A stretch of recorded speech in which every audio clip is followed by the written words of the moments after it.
abuelos tampoco molaba, ¿eh? 5 bits. Esos vivían como querían.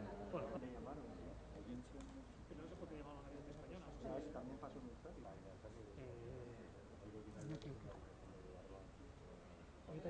Aldian dago tarte handiago bat hor sartzen bat, eta orain irri fartxu, claro. Bai.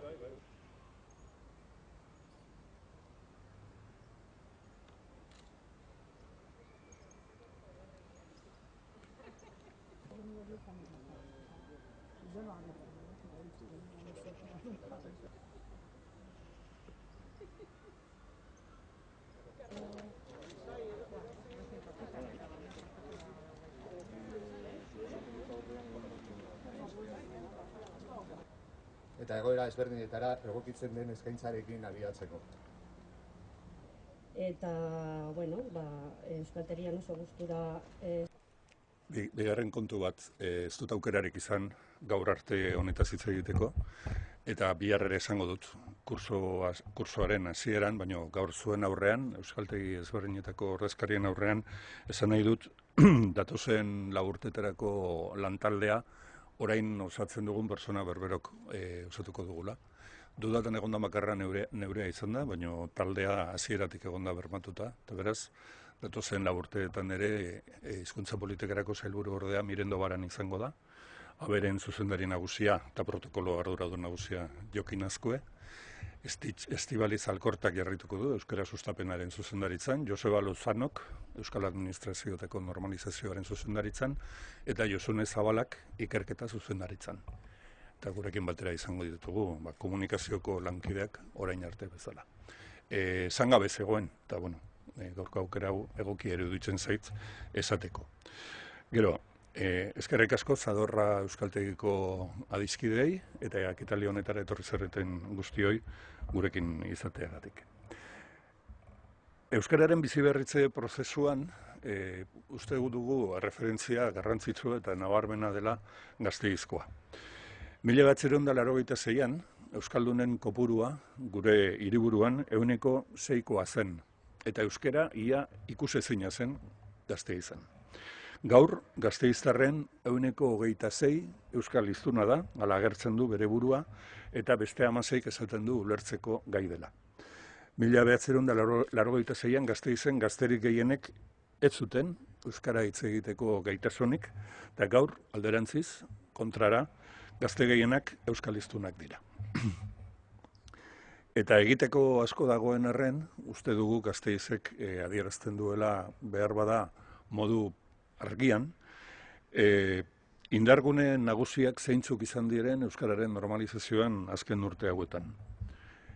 Auzorik gazteenak, ikastolak, kasu honetan Euskal Herriko kampusa, Gasteizko unibertsitarien artean dagoen ikasleen giroa, eta dudarik gabe baita ere, helduen euskalduntzean eta alfabetatzean euskaltegien sareak egin duen alegina. A lo largo de estas últimas décadas, miles y miles de vitorianos, de gasteiztarras, se han acercado al mundo del euskera y muchos de ellos y de ellas lo han hecho a través de la red de euskaltegis. Y creo que podemos decir, eso es lo que nos transmiten al menos quienes han adoptado el compromiso de mejorar su capacidad en euskera, podemos decir que hacen un balance positivo y que han llegado a la conclusión, estas personas, de que han salido ganando. Nos dicen que el euskera les ha abierto las puertas a un mundo que desconocían y al que de otra manera no hubieran podido acceder ni hubieran podido conocer en toda su profundidad. Han ganado nuevas opciones de ocio. Han conocido nuevas expresiones culturales que surgen y funcionan en euskera. Han tejido nuevas relaciones personales, han ganado la capacidad de transmitir una de sus lenguas, el euskera, a sus hijos e hijas, y muchos de ellos y muchas de ellas han ganado también oportunidades profesionales. Por eso decimos, y dicen ellos, que el euskera suma y nunca resta. Bizitza honetan gauza gutxi izaten dira bizitza guztirako.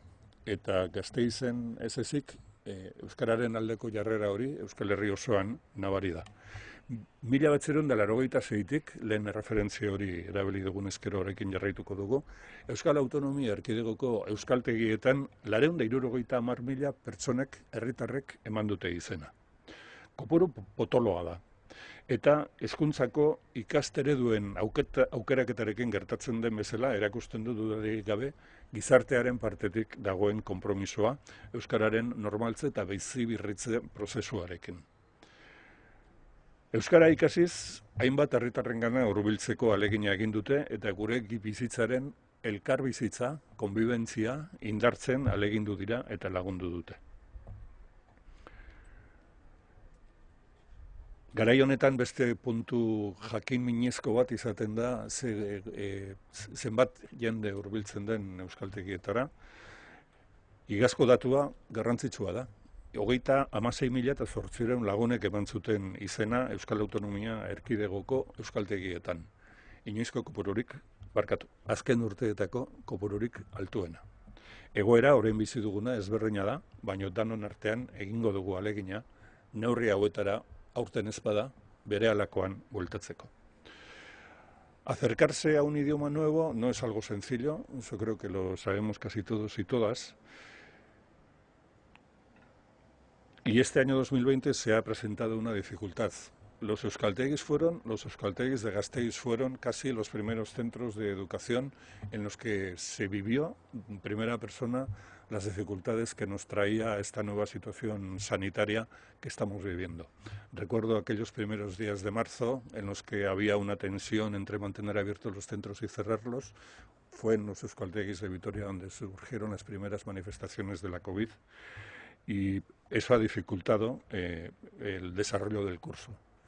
Pero esa razón también fue la que nos llevó, poco antes del verano, a hacer un esfuerzo junto con los euskaltegis para recuperar la actividad presencial normal.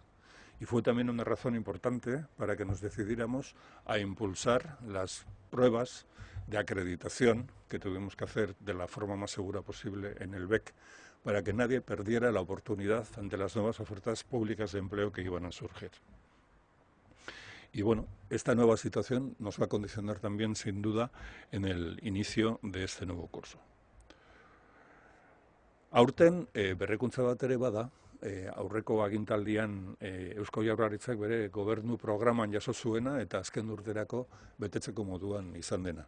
Eta da, B2 mailara bitarteko doakotasuna, asistentzia eta neurriak eta mailak gainditzea bermatu ezkero. Eta hori, beste konpromiso bat zen, bide honetan gure ustez lagungarria dena eta izango dena.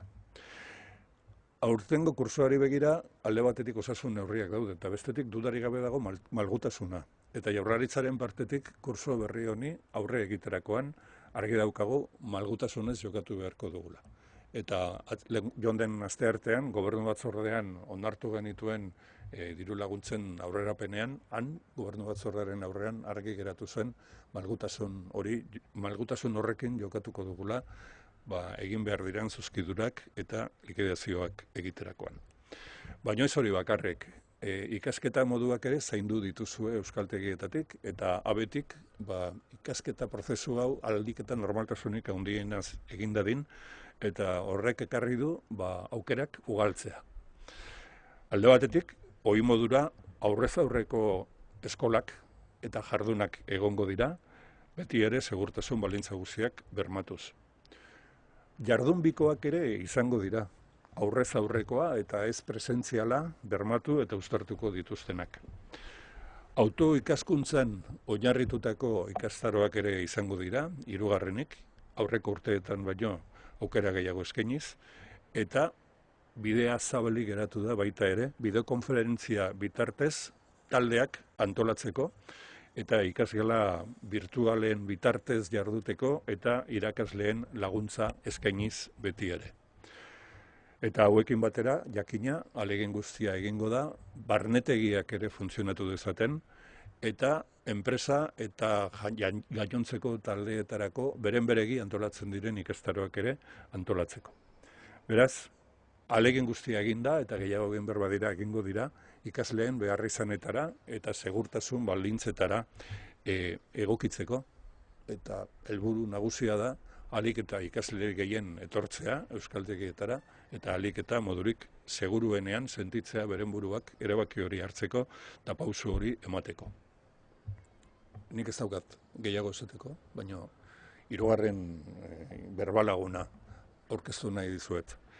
Ekarri dugu, konbidatu gisa, Ainoa du izena, Ainoa Zamarreño, eta nire hitzak eta Iñakirenak baino garrantzitsuagoak dira ia bereak. Ze berak dauka testigantza azaltzeko zergatik egin duen euskararen aukera eta zer ekarri dion euskararen aukerak bere bizitzari, bere lanbideari eta bere personari. Eta, bueno, esantzazu nahi duzuna, Ainoa, baina, nik puntu hori jarriko nizuke zure hitzaldirako, ez da? Zeri ematen diozun garrantzia zuk hartu duzun erabaki horretatik eta nola Orbeluzaren euskararen mundura.